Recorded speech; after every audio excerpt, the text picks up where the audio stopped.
Assalamualaikum everyone, I'm Farhana with Islam. Welcome to my channel Tech Codism with Farhana. Today I'm going to show you how to install PostgreSQL 17 on Windows 11 or Windows 10. Okay, so and also the PgAdmin 4. Okay, so for install search PostgreSQL and directly go to the download option. So here is the download option. Just simply click here, and this is the file. And okay, here you can see there's all the things is present here. Just click here, download the installer. Okay, and then this is the page, and here this is the update version, Linux, Mac, and this is for Windows. Here it is. So just set it. If you have already selected the location, so you don't need, but I have not selected option, so I just want to select it here. So the installation is started, so it takes some time, so just 10 or 15 minutes. So I will back. So guys, my download is completed, so I'm going to the folder and double click, just click yes.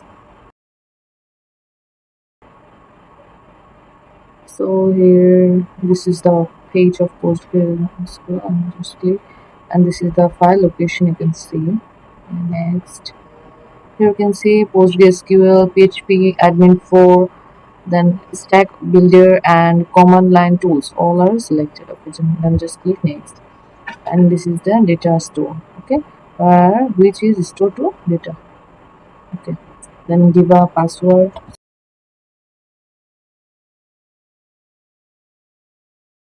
and click next, and this is the port number 5432, and then next.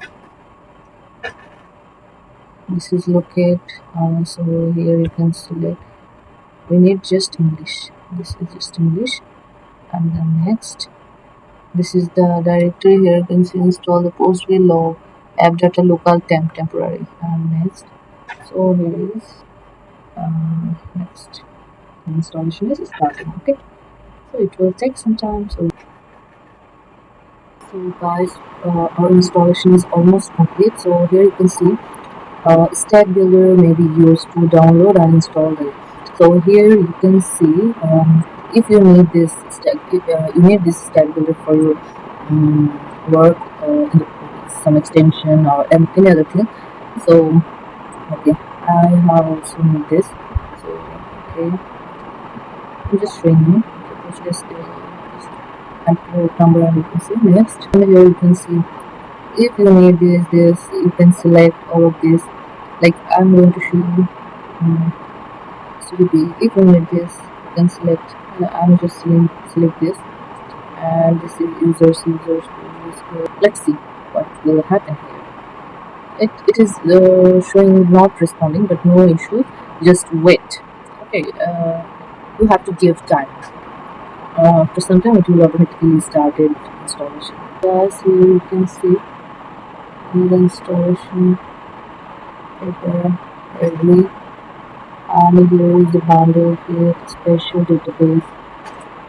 You just always give a mobile or drivers. Okay, so I have already selected this. Something next, and this is settings, and this is 30 GB, and space required at only. Yes, and here you have to give a password. So here next, and database name, and then click install. So now it is installing, so we have to wait for it.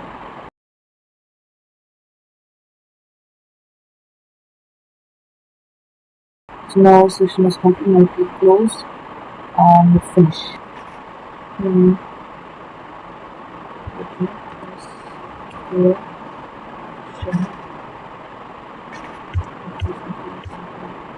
Here you can see the password all over the,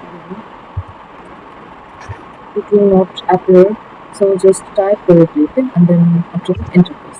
So you can see if your password is correct and all is done, so you can see it here. Okay, so our next work is to create a PostgreSQL class. So before that, we just go to check or PostgreSQL and PgAdmin is correctly working on it. So it is starting. You can see. So I'm just clicking it, and you have to give your password in here and save this so that you will not have to run it again and again. And here you can see the database. So this is already created.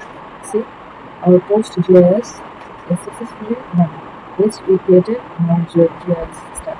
Okay. So this is done. And now our work is right here.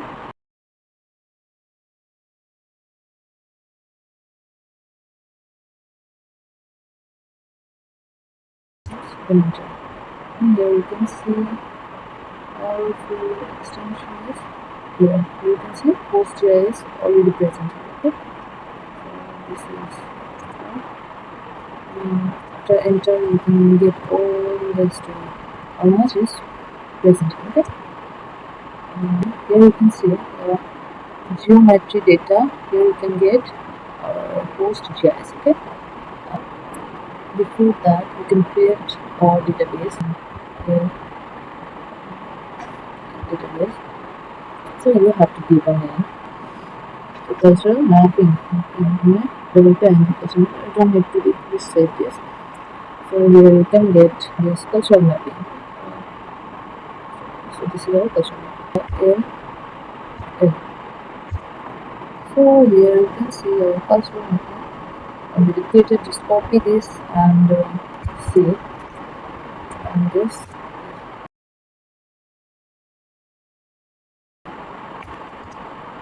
Create extension as slash dx or save it to database. Okay, so now you can get this. So if you want to check this, okay, firstly refresh, and then if you check it here, okay, you can see here two extension codes. So that means it is successfully installed. Okay, so also added here. So it's done. So I'll just do this, and this is our PostgreSQL. Okay. Thank you so much everyone for watching the video. So this video is basically for understanding how the working system